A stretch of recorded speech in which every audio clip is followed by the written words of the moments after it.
Boa noite a todos. Na aula de hoje, nós daremos sequência às funções oxigenadas. Nós veremos três funções: os éteres, os aldeídos e as cetonas. Os éteres, eles são bastante conhecidos como removedores, né? São utilizados como solventes orgânicos. Os éteres, eles são caracterizados pela presença do átomo de oxigênio entre dois carbonos. Ou seja, ele apresenta um heteroátomo. Lembrando que um heteroátomo é um átomo que está entre carbonos que é diferente de carbono. Então o éter ele tem essa característica. Esse éter que está representado para vocês é o éter mais simples. Seu nome é éter dimetílico, né? Usualmente ele é conhecido como éter dimetílico ou metoximetano. Então, nós vamos ver como que se dá a nomenclatura para os éteres. A nomenclatura do éter ele é um pouco mais difícil do que a gente está habituado. Então, vamos lá. Então, o nome oficial do éter é formado da seguinte maneira. Como vocês notaram, nós temos o átomo de oxigênio entre dois carbonos. Então, nós temos um grupo de carbonos do lado esquerdo, um grupo de carbonos do lado direito. O nome do éter é dado da seguinte maneira: é o grupo menor, independente se está do lado esquerdo ou do lado direito. Então é o grupo menor mais a terminação oxi, seguido pelo nome do grupo maior. O grupo maior vai seguir a mesma regra do hidrocarboneto. Então vamos ver alguns exemplos. No nosso exemplo número 1, nós temos esse éter que é o mais simples. Ele é formado por dois átomos de carbono, um do lado esquerdo, o outro do lado direito. Quando nós temos apenas um átomo de carbono, o nome inicia-se com a palavra met. Então nós temos, aqui tanto faz a gente escolher o esquerdo ou o direito como mais simples, né? Então escolhi o esquerdo. Então vai ficar met, porque tem um carbono, seguido da terminação oxi. Então, metoxi.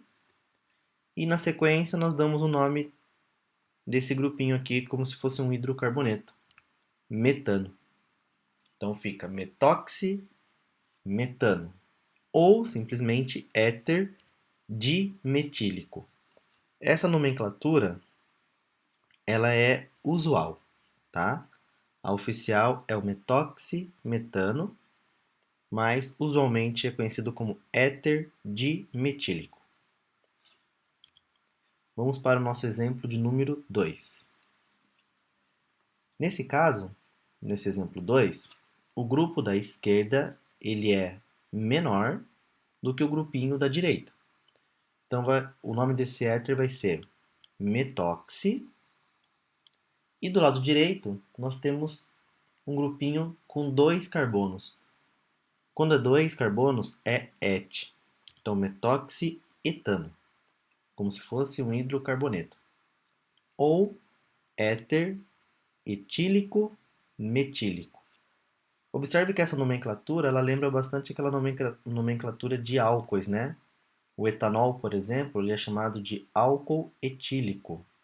Então, se parece com a nomenclatura de álcool. Nomenclatura usual de álcool, tá certo? O nosso terceiro exemplo. Neste exemplo, nós temos dois grupinhos laterais que também são iguais, né? Cada um contendo dois carbonos. Então, o nome desse composto é etoxi etano, tá certo? Ou éter dietílico, também chamado de éter sulfúrico. Esse nome aqui é um nome bastante utilizado na indústria. Ele tem relação com a síntese desse éter, não tem necessariamente relação com a estrutura química dele, né? A palavra sulfur nos remete ao enxofre, mas esse éter ele não possui enxofre na sua composição. É apenas um nome comercial.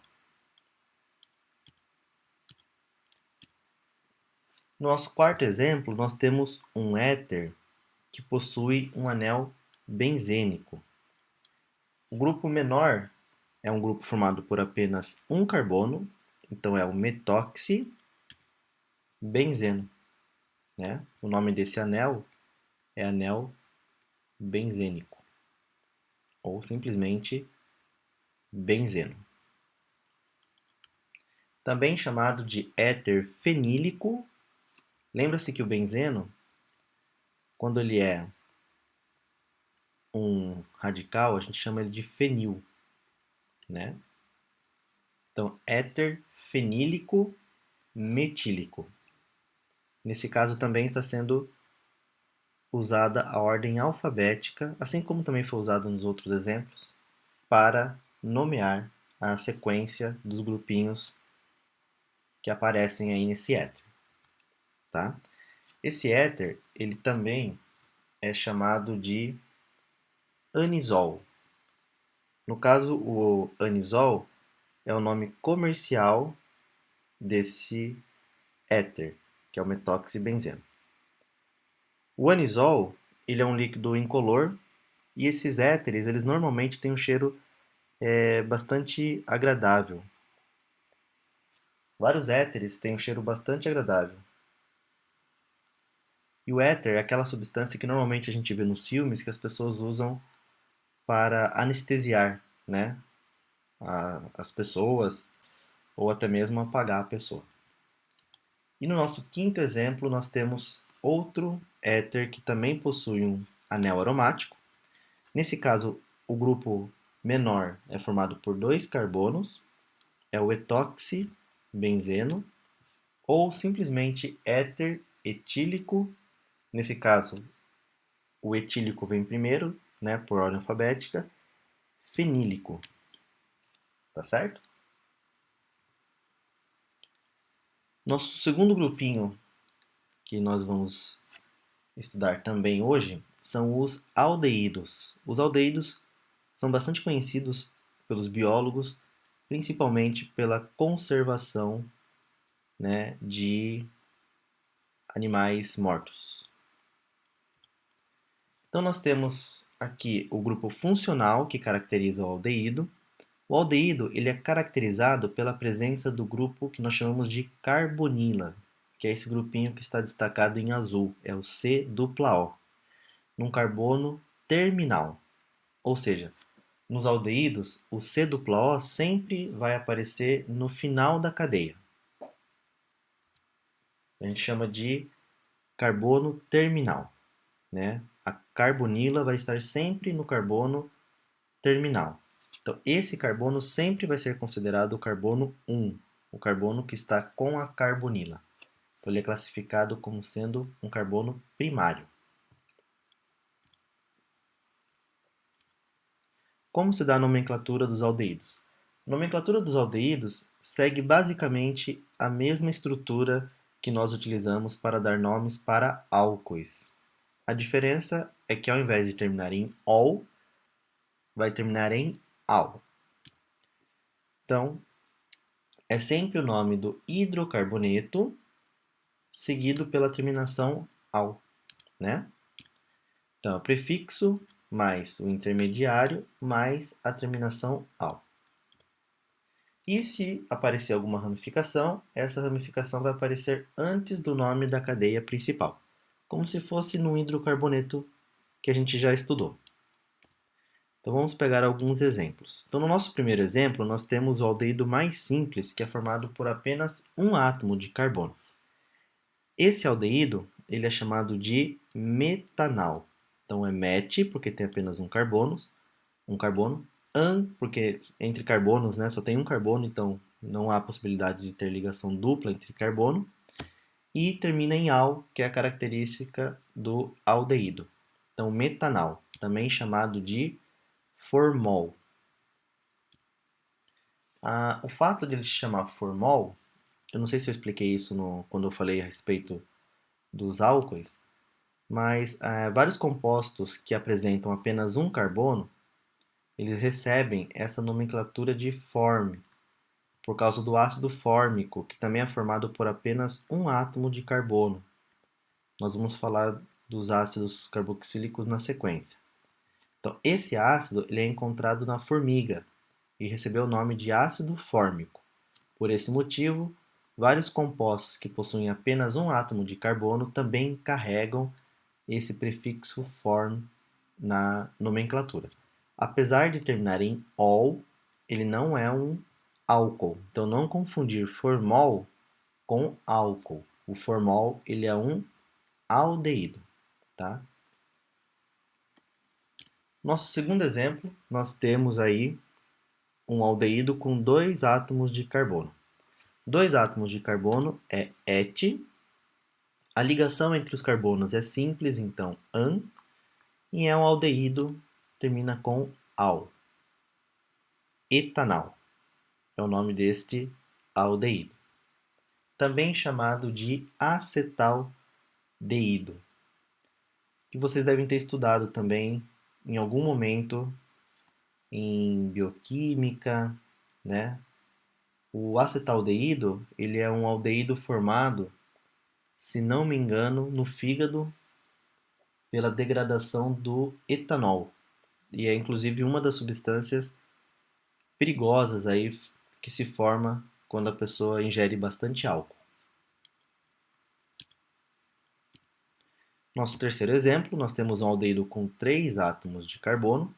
Então, 3 átomos é prop, apenas ligações simples entre esses átomos de carbono -an e a terminação -al. Esse é o propanal, também chamado de próprio aldeído. E o nosso exemplo número 4, nós temos aí um aldeído com um anel benzênico, ele se chama benzaldeído. Então é a junção da palavra, né, benzeno com a palavra aldeído, benzaldeído. Só por curiosidade, o benzaldeído, ele existe nas amêndoas, ele dá o cheiro, né, o sabor artificial para os alimentos com o aroma, o cheiro, né, de amêndoas. Ele é usado como flavorizante em alimentos e também como corante em alguns fármacos. O nosso quinto exemplo, aqui nós temos um aldeído ramificado. Então a cadeia principal é formada por esses 4 carbonos e no carbono 2, né, esse é o carbono 1 que está ligado ao oxigênio, a carbonila. No carbono 2 e no carbono 3 nós temos 2 grupinhos metil. Então fica 2,3 dimetil but, porque tem 4 carbonos na cadeia principal, -an, porque apenas ligações simples entre carbonos, e -al, por causa da função aldeído. Então 2,3 dimetilbutanal. Vou falar um pouco a respeito do metanal. O metanal, também chamado de formol, ele é o menor dos aldeídos, como eu falei para vocês. Ele é chamado de formol e também formaldeído. Ele é um gás incolor, ele é extremamente tóxico, é inflamável e carcinogênico. Ele tem diversas aplicações, como matéria-prima para vários produtos químicos, agente preservante de produtos cosméticos e também de limpeza, embalsamação e conservação de cadáveres e peças anatômicas, que eu apresentei para vocês aí no primeiro slide, né, a respeito dos aldeídos. O formol ele age desta maneira porque ele tem a capacidade de desnaturar proteínas, tornando-as resistentes à decomposição por bactéria. Então, por isso que ele é utilizado para embalsamação e conservação de cadáveres e peças anatômicas. Também existem outros aldeídos que são responsáveis pelo aroma, né, de frutos e flores. Então nós temos o próprio etanal, o benzaldeído, como também já falei a respeito dele, a baunilha, né, a substância que caracteriza a baunilha, o cheiro da baunilha, é um aldeído. A função aldeído está aqui, ó. E o não menos conhecido cinamaldeído.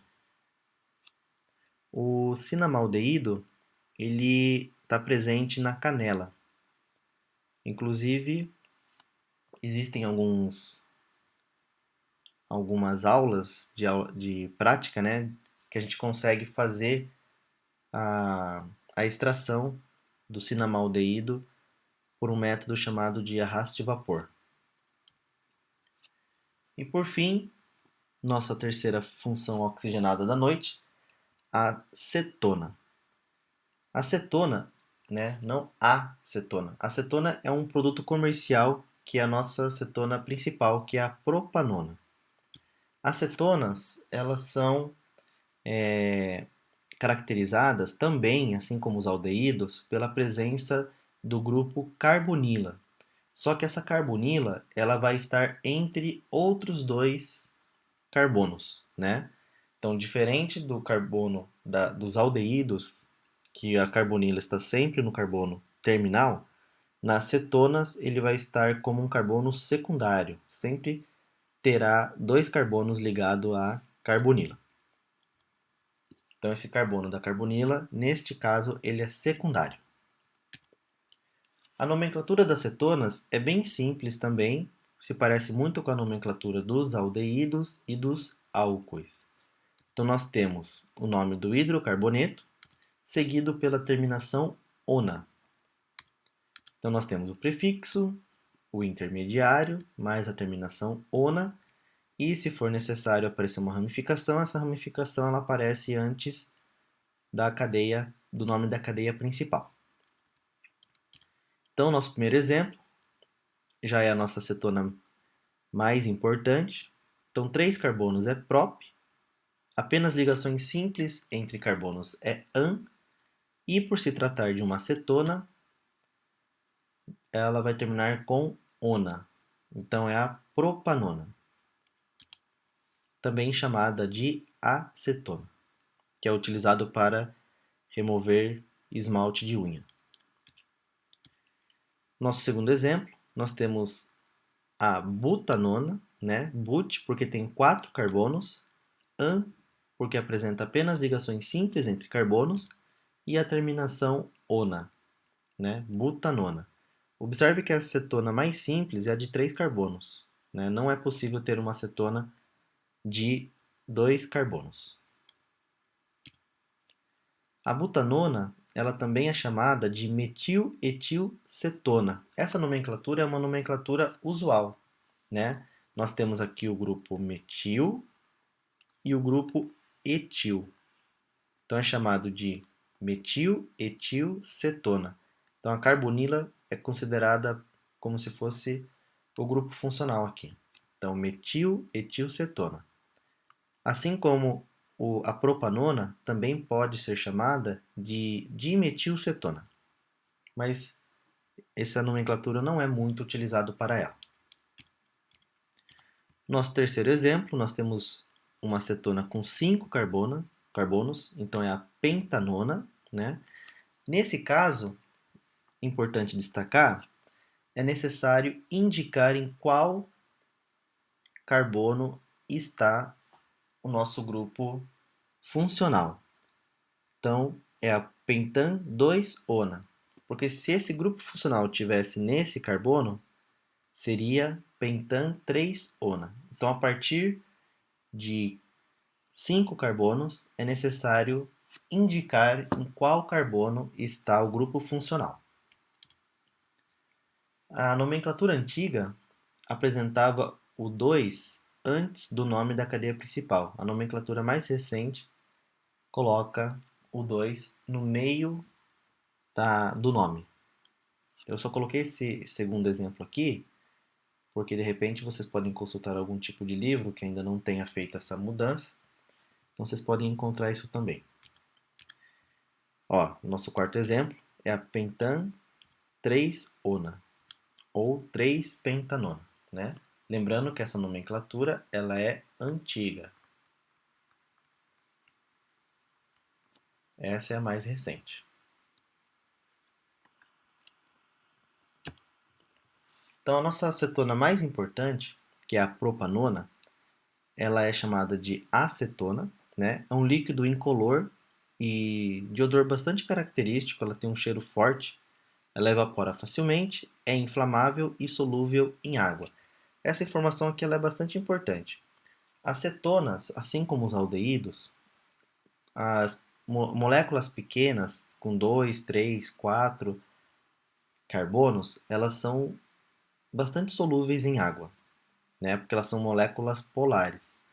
A partir de 5, 6 carbonos para mais, elas se tornam menos solúveis.